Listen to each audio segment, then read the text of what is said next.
Hindi siya lalagpas sa proportional limit. Ibig sabihin, meron siya straight line pa, proportional. Unit of twist is just summation of PL over K. Pag apply ko ng form dito, ito siya is nabuo. Kung ito siya is unmatched or nakadetach, ayan, kung ano yung pag-twist ko sa taas, the same din yung pag-twist ko sa baba. So, kanina problem, sir, yung gamitin mong TO is 560 para hindi lumagpas ng 8,000. Sabi din ng isa, sir, yung gamitin mong TO 660 para hindi lumagpas ng 8,000. So, ano yung pipiliin mong TO? This one or this one?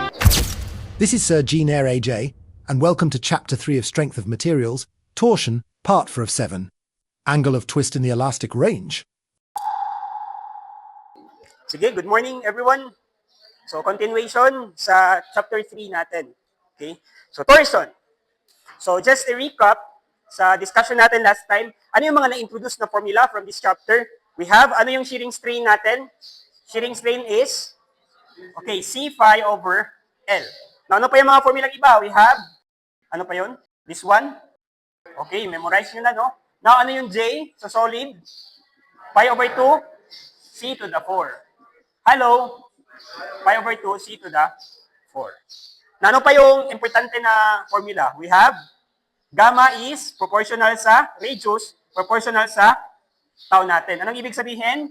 Kapag meron tayong gamma max, that is equal to yung R natin, which is yung maximum na C, no? Which is C2. So, at any arbitrary radius, ito yung shear natin. At any arbitrary radius, ito naman yung shear stress natin. And the numerator is tau max. Ay, C2 minus C1 to the 4. No? So, ayan. Plus points daw. Yeah, di ka pagani ayo. Pag iyo, apod ko. Grabe. Ano lang, no? So, ito lang muna mga formulas na na-introduce. Okay? And then, last meeting also, nagbigay tayo ng mga examples, no? So, ito sila. First is a simple application ng shear stress natin sa hollow na tube. Second is, sir, what if kung yung shaft mo is may iba't ibang magnitude ng torsion applied at different points, no? So, ano yung gagawin? Segment natin dito. Okay? Now, how about design problems? Ito usually yung mga lumabalabas sa exam.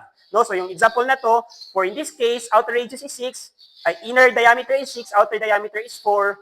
Ano yung stress dito kapag ito yung dimension? Now, what if, ibahin ko yung dimension, gawin kong solid, but the same yung weight. And then, yung third na problem is, what if, hollow pa rin siya, but yung diameter ko is, instead na 6, gawin kong 8. Ano na yung diameter sa inside? And then, ano din yung stress? No? So, ayan. So, for this day, yung topic natin is about angle of twist. No? So, dito. Panibagong formula na naman. No? So, ano yung gagawin natin dito? Take note, ano yung shear strain natin? Yan yung angle made dito. From straight line, pag twist is this one, ito yung shear strain natin. So, ano yung formula ng shear strain natin? C phi over L. Tama? Now, take note, yung mga formulas na na-derive natin last time are only applicable if yung shear stress natin would not exceed to the proportional limit. As long as nasa elastic region tayo, ma-apply yung mga formulas na yon. Tama? Kung lalagpas, hindi na. Now, kung hindi siya lalagpas sa proportional limit, ibig sabihin, meron siyang straight line pa, proportional, yung stress over strain niya. Tama? Now, ano yung slope ng stress strain natin? Kung yung normal stress over sa normal na strain natin, yung slope natin is yung tawag natin modulus of elasticity, ano naman yung shear stress over sa shear strain natin? Ano yung slope dyan? Ma-remember nyo last time? Wala kayong ma-remember. No? Di ba kung meron tayong stress over, ano yung symbol ng strain sa ano? Ito. Di ba meron tayong graph na somehow parang ganyan? This one here is yung slope niya. Yung slope niya is our E. Tama? No? How about sa shear stress natin over sa shear strain natin? Ano yung slope natin dito?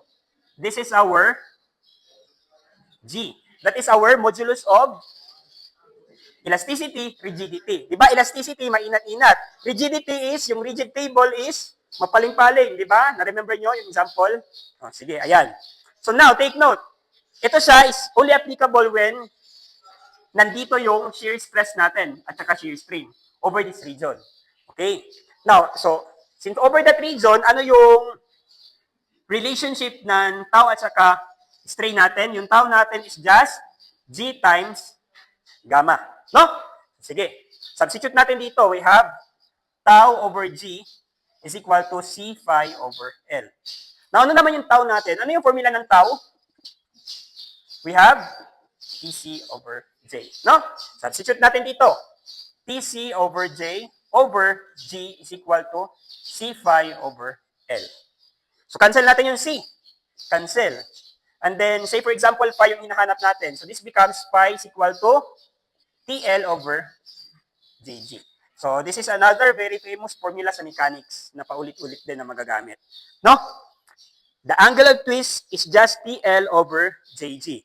So, from here, yung sabi ni Sir kanina, no, makikita natin na yung angle of twist is proportional sa torque, proportional sa L natin. So, ibig sabihin na kung lakihan mo yung length, i-double mo yung length, madodouble din yung angle of twist natin.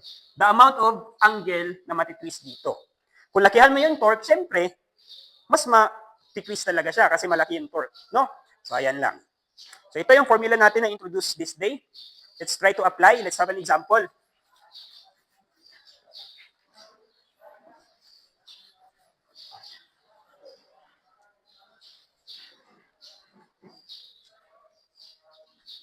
So, ayan.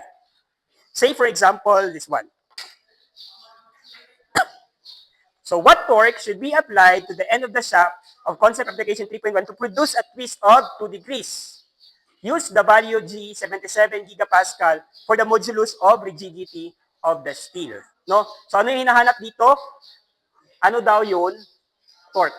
No? So, ano yung formula natin? Angle of twist is TL over JG. Remember na yung mga angle natin kapag nasa labas ng cosine, sine, at saka tangent is always dapat naka-radians. No, naka-radians. Kung ito siya, hindi naka-radians pero nakapaloob sa cosine, sine, dili ra ma-change ang imo as long as naka-degrees yung calculator mo.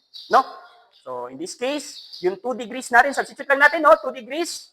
Degrees man yan, so i-convert natin to radians, which is 180 pi. Tama? Is equal to, ano yung T natin? Yan yung hinahanap. Ano naman yung length? 1.5. And then, ano naman yung J natin? That is, pi over 2 times 0.03. Reduce. No? Minus 0.02 to the 4. Times the G natin, given is 77. So, we have 77 times 10 to the 9 kasi giga. So, solve natin to, makakakuha tayo ng torque equal to, the torque here is 1.829 times 10 to the 3 Newton that meter. Kasi naka-basic unit tayo lahat. Kung basic unit, basic din yung unit dito.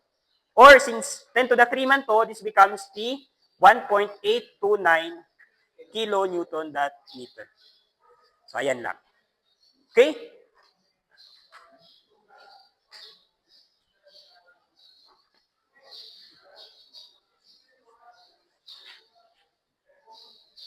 Erase natin to.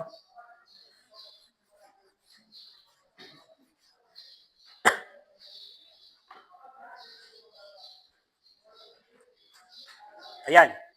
Another. So, kanina yung hinahanap is yung torque. Ngayon naman, hinahanap is what is the angle of twist. What angle of twist will create the shearing stress of 70 MPa? So, given tayo ng shearing stress na 70 MPa on the inner surface of the hollow. So, yung given pala na shearing stress is nandito sa loob. So, this one here is our minimum. No? Minimum. So, ayan. Hollow steel shaft of concept. Okay. So, paano natin ito i-solve? Yes, sulat natin. Ano yung formula ng angle of twist? TL over JG. Now, given man tayo ng shearing stress. No? So, ano yung formula ng shearing stress? Tau max is just TC over J natin. Tama? So, ayan. So, this T here is pwede natin i-substitute dito. Tama? No? Now, how about tau max?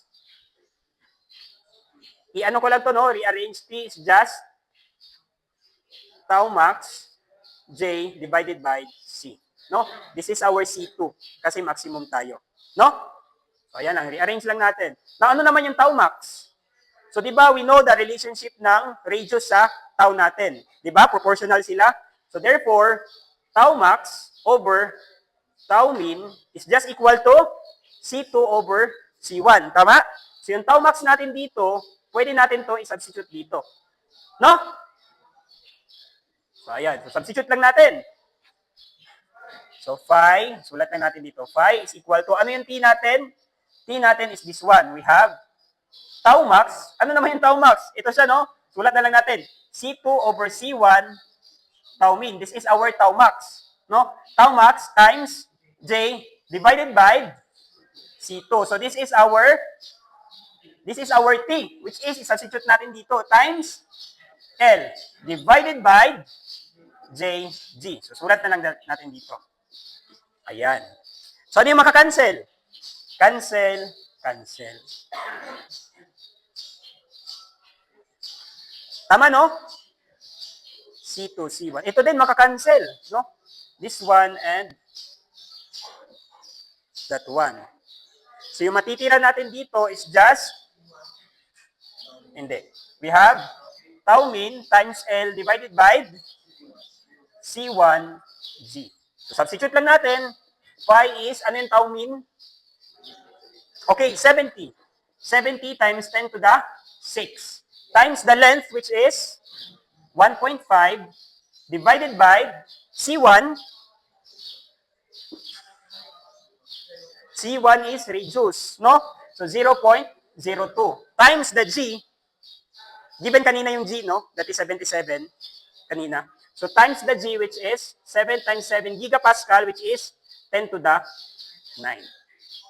So solve natin to. This is equal to 68.2 or 0.0682. Remember, this is radians, no?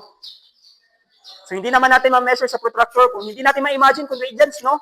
Kapag decimal, i-convert natin to sa into degrees. So we have 2 pi, pi na lang, and then 180. So ayan. So yung phi natin dito, this is equal to 3.91 degrees. So ayan lang. So chain lang, no? Chain.